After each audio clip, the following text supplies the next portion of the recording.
That's where we got stuck. And the Mikhail literally pushed out the car.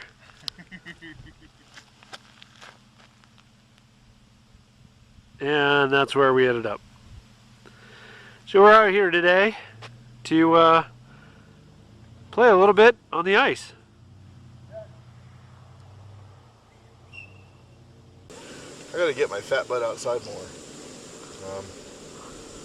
You know, the stoves are getting real popular and they're getting out there, and the next course of action is shoot a whole lot more videos of us out using it and just having fun. I mean, that's the whole purpose of this, is I want to get outside. I'm tired of sitting in front of the computer. And if we catch a fish on my little hand line, and we carry these on the side as well because I like them and I wanted more for myself, so I figured if I sell them then I could get more for me. Yeah, if we hook a fish, I've never done ice fishing before. We got a worm on there on a hook, and these people here have been having some okay luck, so we'll see. But it's nice because I can carry it in my pocket and I'm always ready to go fishing. But, yeah, we're gonna have some more fun here, especially as it starts warming up towards spring and summer. And, you know, it's remarkable how satisfying it is to stare at that little bobber, just willing it with all, you know, with all your focus to dip into the water with a fish. Seriously, you can sit here for hours and not be bored. Oh, if you like our seats, you know, manufactured by Granite Gear.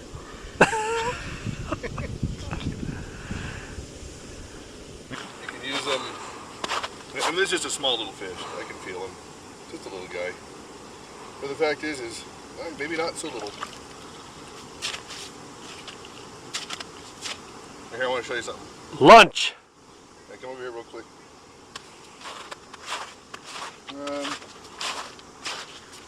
Yeah, this thing barely hooked him in the tongue.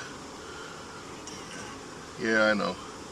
So I can get that hook out. I'm using circle hooks, so they're a lot less damaging to the fish. And so that one's right there. That one did get a little bit deeper than I wanted. I'll just get my Leatherman out and I'll pull him out. So, yeah, no. Whoop. Never mind, he did it himself. I love circle hooks. So,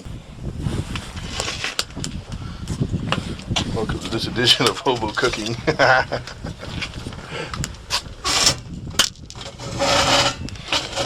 Sideways and let's feed it.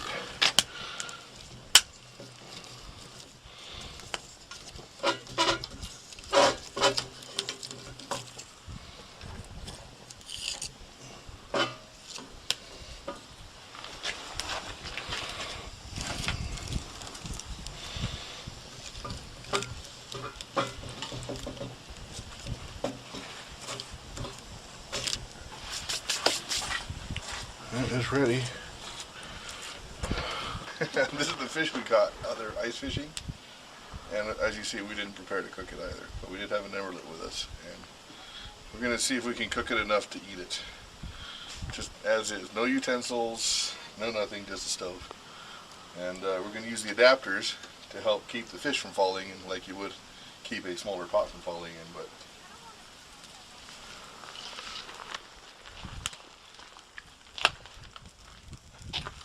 oh, look at that. That's actually working pretty well.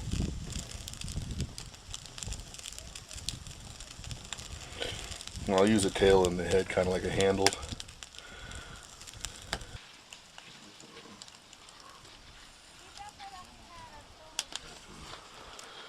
So,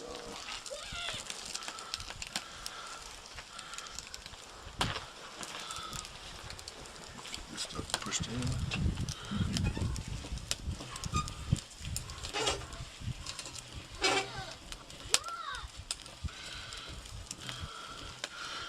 This is kind of, like we said, really impromptu, and kind of, you know, we're just experimenting here. We'll see if it works. Deal with the limitations of having a small cooking area, and where the fish is going to cook to the point where it'll just fall apart, so I can't turn it much anymore. Well, That's what happens when you go out unprepared. Yeah, it's true. As our buddy Adam says, you know, if you're not always prepared, you're never prepared. But we did have an Emberlit. And we did have our a little hand fishing line. hand fishing line. So this does make it a little bit more convenient. What would make it really convenient is a frying pan with some butter and garlic salt. But we don't have that. What we do have Green willow would be good. Yeah, well, it's on the other side of the lake if you want to go over there. See, here's how you know that your fish is done if you were cooking it like in the fire, is when the eyes turn white. So trout cooks so fast.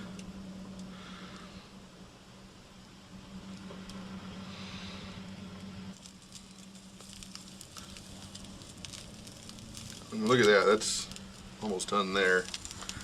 It's real nice. It's got a little bit more to go in the middle.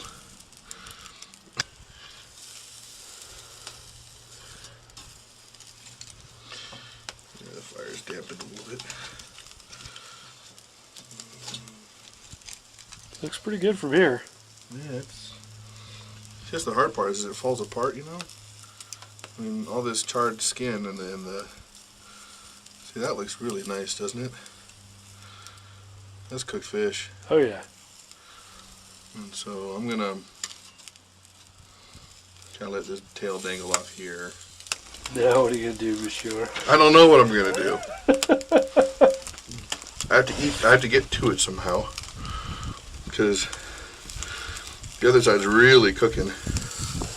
I might have done that a little bit too early, now that I think about it. I think we should flip it over. I think we'll flip it over. We'll put more chips on. Now we've got blackened trout. Hey, it's good though. Look. See, that is cooked to just about perfection. Here, have some of that.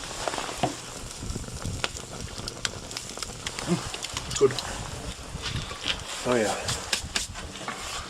You just need salt, which is what the chips are for. I think it's done. You think? I don't know. I'm thinking that the tail could use some more. You know what I mean? So what I'll do is I'll just cut it. If I can find my knife. There we go. There we go. That's through. It's not a shirt. It's a napkin. Hi, honey. My wife taught me better, just so you know. It's just, she ain't here, is she?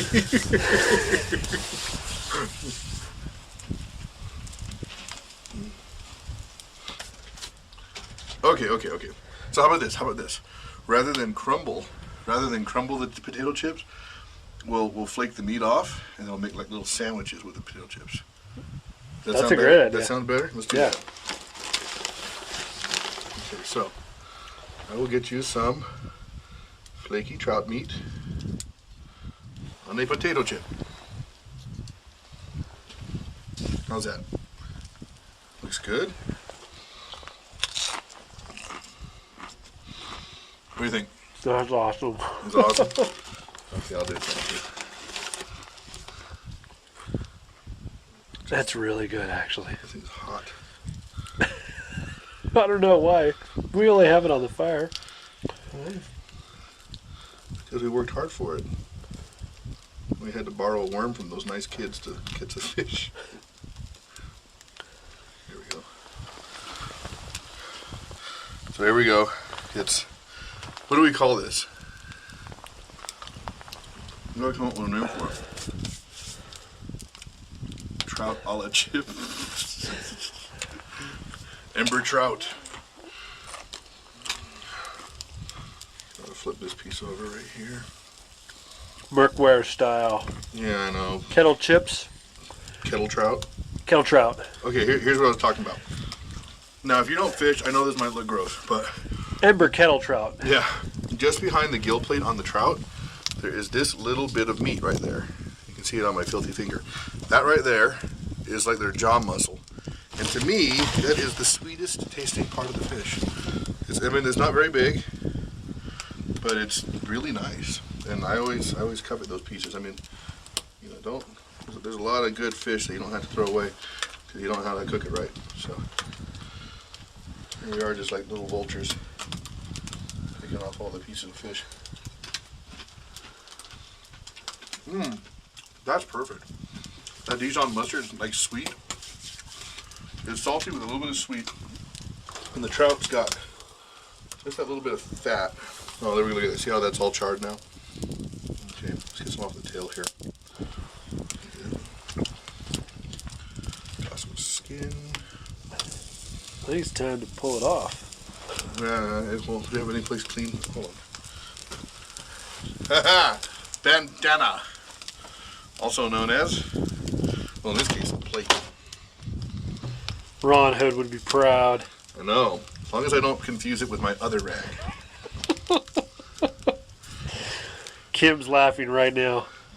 Karen. Yeah. Oh, we got like fish stuck to the stove everywhere. That's okay. It's good. I mean, I know this is messy, and some of you are just kind of cringing, but this is fun. We're just having fun today. We came out here on a whim, and now it's nice and quiet. Everybody else left, and I'm cooking with the Emberlit on a picnic table. It's not scorching the table. I mean, you know, it's not even warm. You know, and this is the same 3 sticks, you know, or more or less that I put in at the beginning. The fact of the matter is, it made it convenient to cook this fish, even though we had no tools to do so. You know, I mean, this is just a hair above throwing it into the fire. Here you go, Troy. Watch it.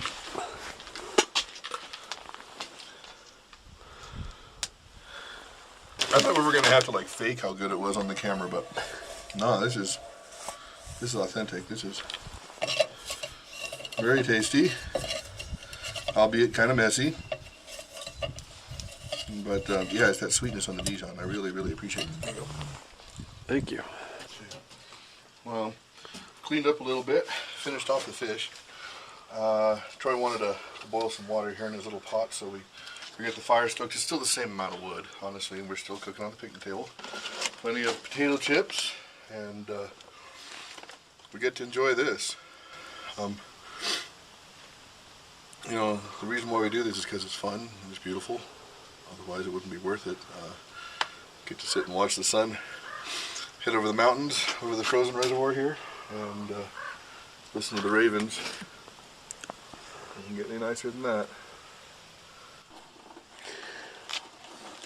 This is a campsite we came upon. Yeah, don't be that guy. It's just no need for it. You brought it in. Take a whole 2 minutes, put it in a bag, and throw it in the back of your truck. It's like, this is why they close off areas. This is why they close off trails and roads and put up signs, you know, no trespassing. It's because people, they treat this like garbage. I mean, go anywhere else in the world and see if they have open spaces like we do in the United States. And you know, realize what a privilege this is. We should take care of it. I mean, this is deplorable.